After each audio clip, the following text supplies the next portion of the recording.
नमस्कार, स्वागत है आपका न्यूज टू इंडिया पर। तो शुरुआत करते हैं हेडलाइन से। किसानों का 14 दिसंबर को विरोध प्रदर्शन, कृषि मंत्री ने रखा कृषि कानूनों का सच, सोनू सूद की दरियादिली, प्रियंका गांधी के खिलाफ याचिका खारिज, लखनऊ में आरपीएफ दरोगा की हत्या, पतंगबाजी बनी लखनऊ मेट्रो के लिए मुसीबत, तमिल एक्ट्रेस की संदिग्ध परिस्थितियों में मौत, वेदर अपडेट, ब्रिटेन में कोरोना वैक्सीन का साइड इफेक्ट, गुस्सा ठंडा करने के लिए 450 किलोमीटर की पैदल यात्रा। अब खबरें विस्तार से। सरकार के कृषि कानूनों में संशोधन के प्रस्ताव किसानों को मंजूर नहीं। कृषि कानूनों के खिलाफ आंदोलन में डटे किसानों ने प्रेस कॉन्फ्रेंस में कहा कि हमें जो प्रस्ताव मिला है उसे हम पूरी तरह से रद्द करते हैं। हम जियो के सारे मॉल्स का बहिष्कार करेंगे। किसानों ने आगे कहा कि हम 14 दिसंबर को पूरे देश में विरोध प्रदर्शन करेंगे, 12 दिसंबर को पूरे देश के टोल प्लाजा जाम कर देंगे और दिल्ली जयपुर हाईवे को भी बंद करेंगे। किसान आंदोलन के बीच कृषि मंत्री नरेंद्र सिंह तोमर ने नए कृषि कानूनों का सच देश के सामने रखा और कहा कि नए कृषि कानून का सच हर किसी को जानना चाहिए ताकि कोई भ्रम की स्थिति ना रहे। उन्होंने कहा कि नए कृषि कानूनों के चलते किसान की जमीन किसी भी कारण से कोई नहीं छीन सकता, साथ ही एपीएमसी और एमएसपी सिस्टम पर कोई असर नहीं पड़ेगा। कोरोना महामारी और लॉकडाउन में एक्टर सोनू सूद जरूरतमंदों के मसीहा बनकर सामने आए और नेक दिल्ली में कोई कमी नहीं की। उन्होंने 10 करोड़ का लोन लेने के लिए अपनी 8 प्रॉपर्टी भी गिरवी रख दी। कुछ मीडिया रिपोर्ट्स की माने तो मुंबई के जुहू में इन प्रॉपर्टीज में 6 फ्लैट्स और 2 दुकानें शामिल हैं। सोशल मीडिया के जरिए लोग सोनू सूद से मदद मांगते हैं और वे लगातार जरूरतमंद लोगों की मदद करते रहते हैं। इसके अलावा सोनू सूद ने हेल्पलाइन नंबर भी जारी किया है।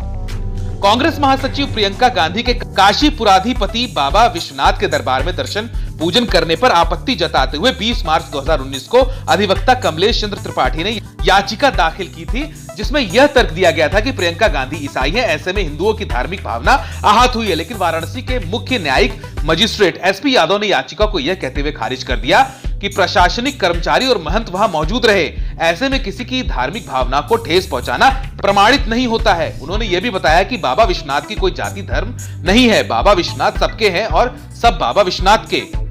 लखनऊ में मवैया से मानकनगर स्टेशन के बीच बने रेलवे के यार्ड के पास आरपीएफ के दरोगा पूरन सिंह नेगी की गोली मारकर हत्या कर दी गई। वह उत्तराखंड के रहने वाले थे। पुलिस के अनुसार गोली सीने के बाईं तरफ लगी थी। पुलिस ने वारदात की जगह से सर्विस पिस्टल, 9 कारतूस और पर्स बरामद किया है। पुलिस पोस्टमार्टम की रिपोर्ट के आधार पर ही कार्रवाई करेगी।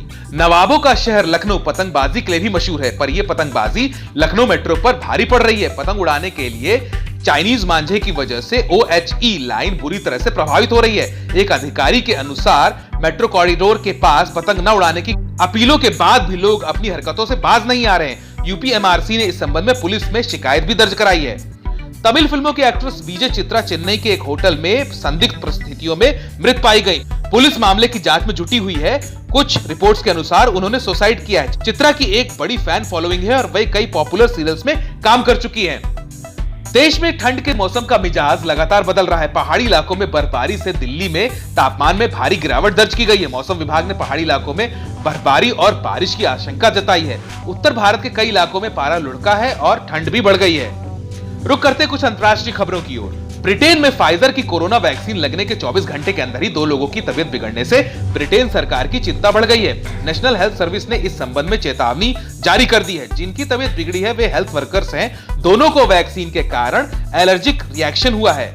इटली में एक शख्स ने अपना गुस्सा शांत करने के लिए 450 किलोमीटर की पैदल यात्रा कर डाली। दरअसल अपनी पत्नी से हुए झगड़े के बाद ये शख्स अपना घर छोड़कर पैदल यात्रा पर निकल पड़ा। पत्नी को लगा कि जल्दी उसका पति वापस आ जाएगा। 1 हफ्ते तक ये शख्स वापस नहीं लौटा, लेकिन जब रात को 2 बजे वह शख्स सुनसान इलाके में अपने दिमाग को शांत करने के लिए पैदल जा रहा था, तब पुलिस की पूछताछ में इस बात का खुलासा हुआ। पुलिस के मुताबिक इस शख्स की दिमागी हालत बिल्कुल ठीक है। इटली में कोरोना की वजह से नाइट कर्फ्यू लगा है। जुर्माने के तौर पर पुलिस ने इस शख्स से 35,000 रुपए भी वसूले। आज के लिए बस इतना ही। खबरों के लिए चैनल को लाइक, शेयर, सब्सक्राइब करना ना भूलें और बेल नोटिफिकेशन का बटन जरूर दबाएं ताकि खबरें आप तक पहुंच सकें।